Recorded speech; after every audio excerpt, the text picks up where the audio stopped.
Thank you. Good afternoon. My name is Beth Lander. I'm the Managing Director of the Philadelphia Area Consortium of Special Collections Libraries. And my co-host for today's event is Heather Willever-Farr at LaSalle University. I'll be starting, she'll be closing.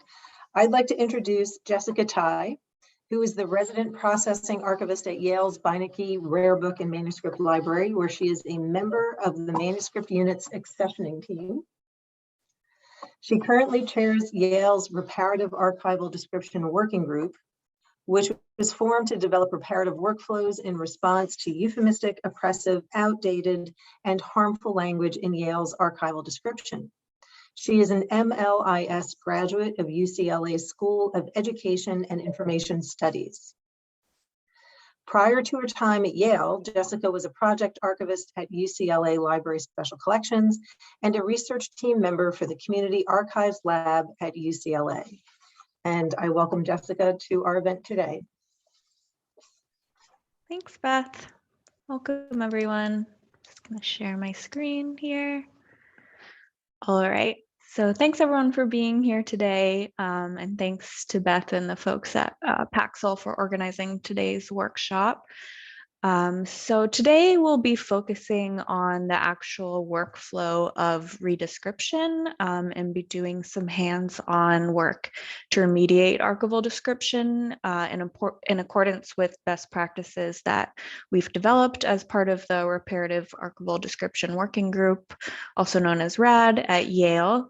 So we only have 90 minutes today. So unfortunately, I won't be able to go into depth or even cover other things involved in reparative description, like advocacy, working with community groups, or choosing a topical subject area, but I'll include some resources at the end of this presentation if you're interested in digging deeper into those topics.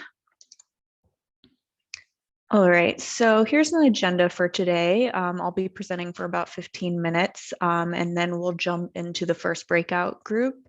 And that is part one of the exercise in which you'll be remediating a finding aid.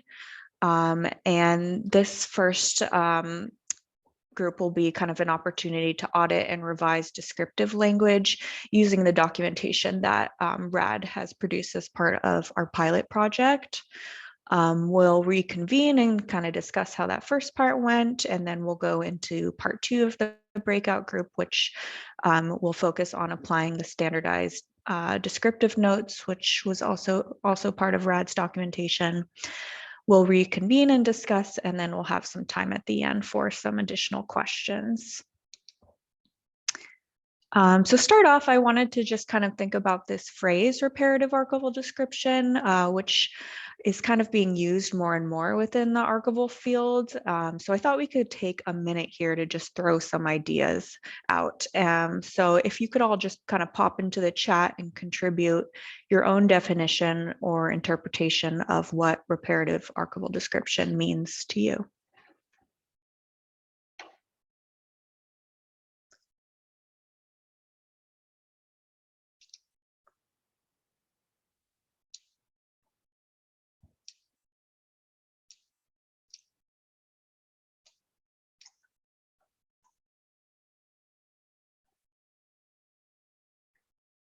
All right, someone says objective.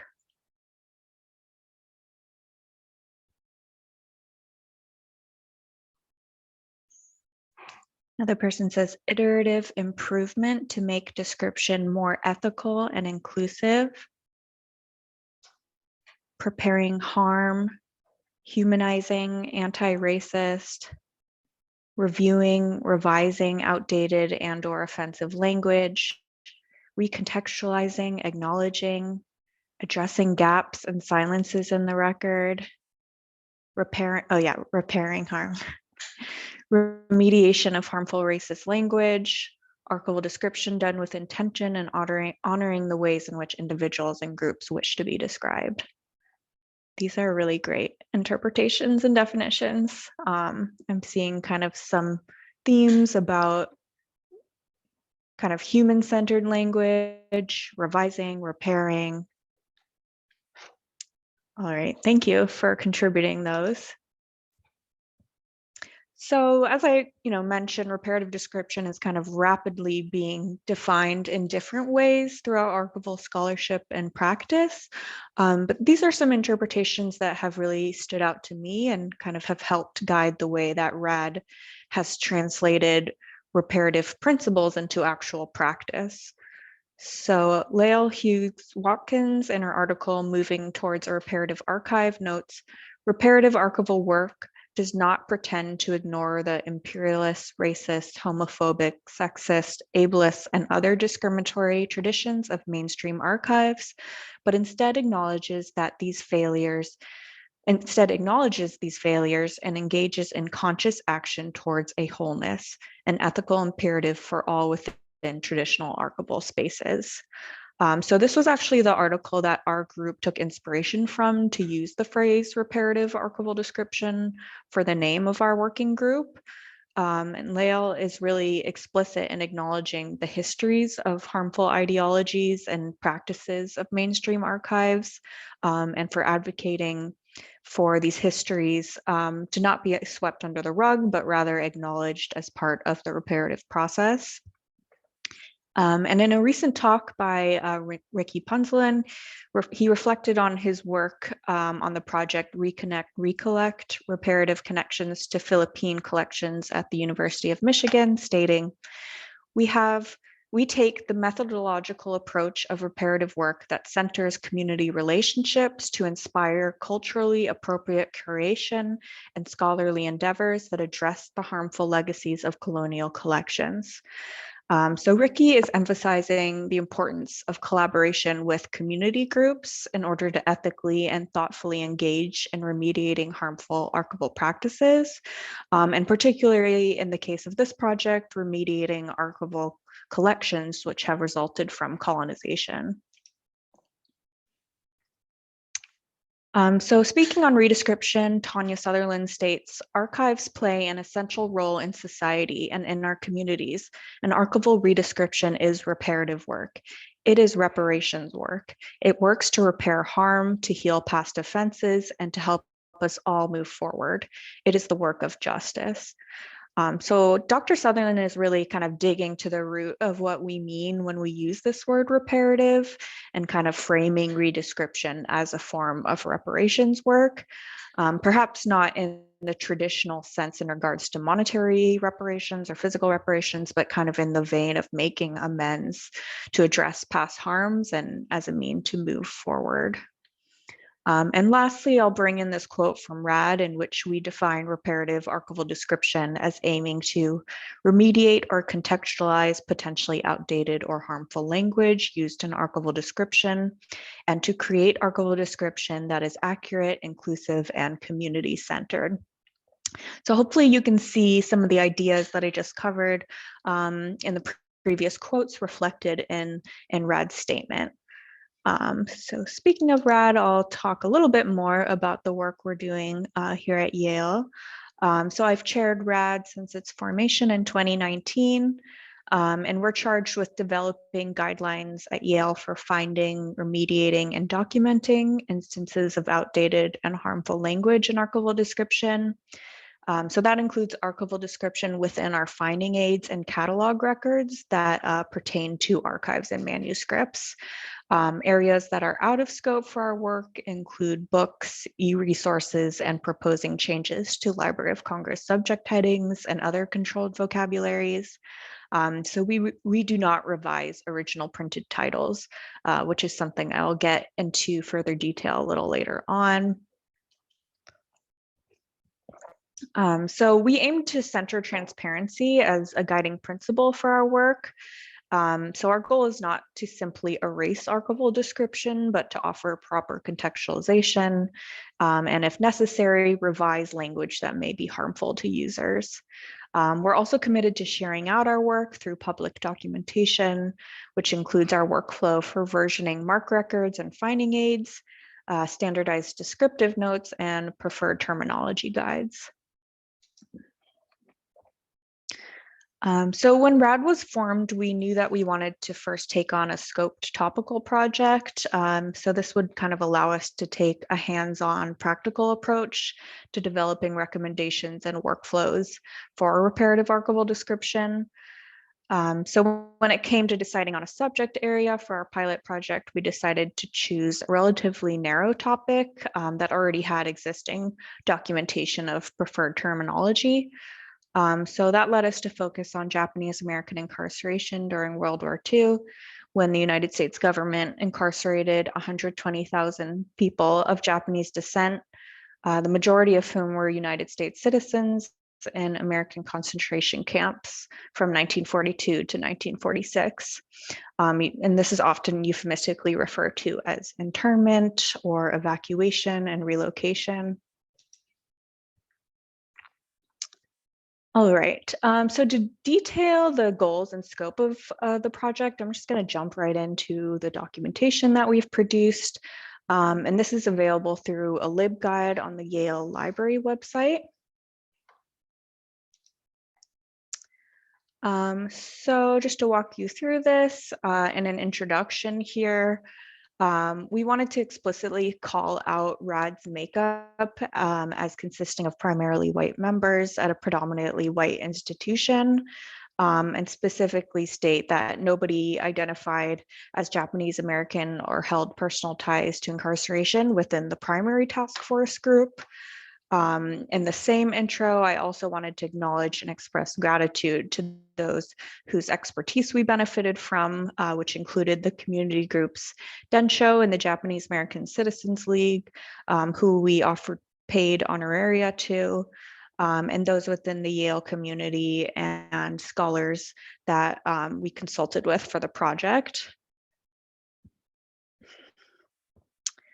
So kind of recognizing the need for nuance and careful consideration in redescription, we just included some brief notes on style, which kind of recognizes that redescription is not always as simple as doing a find and replace process. Just talking about how adding in preferred terminology can sometimes read awkwardly and lead it to feel as though it's not adequately integrated. So we just emphasize that description should be looked at holistically, taking context into consideration and just making additional edits as needed to kind of ensure that cohesion.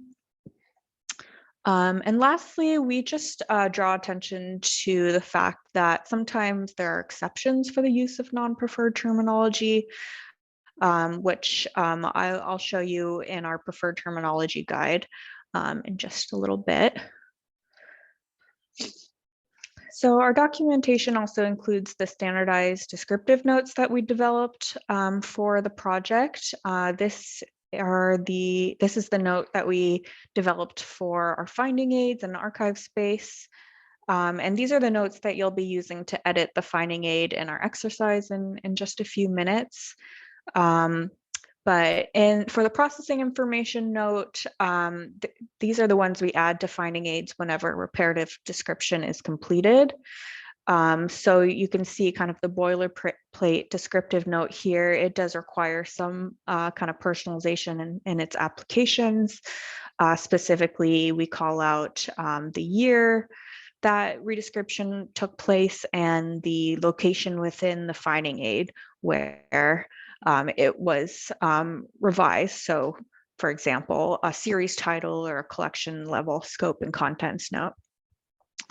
And we also have additional language that we've drafted that can be added to indicate the presence of creator supplied titles, which are often indicated within quotation marks. But so for example, if there's an archive in which the donor creator organized and labeled their own folders, we do retain this, but we include these descriptive notes to indicate that the use of the description is not an endorsement of the language it contains. And there's also another additional note here to account for the presence of original descriptive language. So this would be in the case of something like an original caption for photographs or official titles of printed works. I mentioned previously, we do not revise this language, but again, we supply these notes to offer that additional contextualization.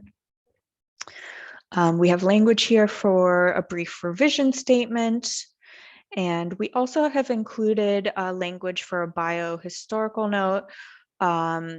And that's when a record kind of lacks sufficient or proper historical context, but we really only add this when the material documenting Japanese American incarceration makes up a significant portion or majority of the collection. We do have additional standardized descriptive notes for catalog records. Yesterday, I tried to have the group do both a finding aid and a catalog record and realized it was a little too much in a 90-minute period. So we won't be working on a catalog record today, but if you're interested, I'll link to the practice catalog record if you want to work on that on your own time. All right, and then I will also show you the preferred terminology guide that we drafted for this project. And in the first column here, you can see the non-preferred term that you'll audit for in the sample finding aid. We have two columns, which are community preferred terms and local preferred terms. The local preferred terms are basically the terms that we've decided to implement here locally at Yale. And these terms were decided on based on our collaboration with the community groups. And as I kind of spoke briefly about earlier, the notes column kind of indicates further considerations or exceptions for the use of recommended or non-recommended terms. All right, so just to briefly touch on the breakout groups before we head off. So you'll be going into breakout groups to work together on a sample finding aid. You'll use the resources that I just reviewed with you all to remediate sample records. You'll be doing the remediation in two-part, as I mentioned before. So the first part is focused on remediating the description. And in the second part, we'll work on adding the standardized descriptive notes. So I'll link here to a document which has instructions, and you'll see that there is a specific doc for each group. So just look at what number breakout group you are and open the corresponding document. And once you get into your groups, I would just ask that you make edits in suggesting mode so that we can track the proposed edits.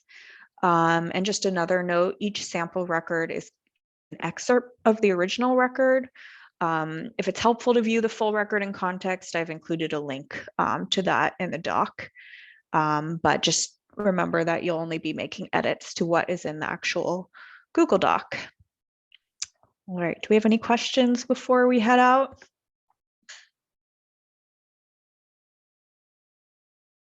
Okay, I'm going to send everybody out into your breakout rooms. Have a wonderful time. And since I will not see you at the end, I'd like to thank you all for coming.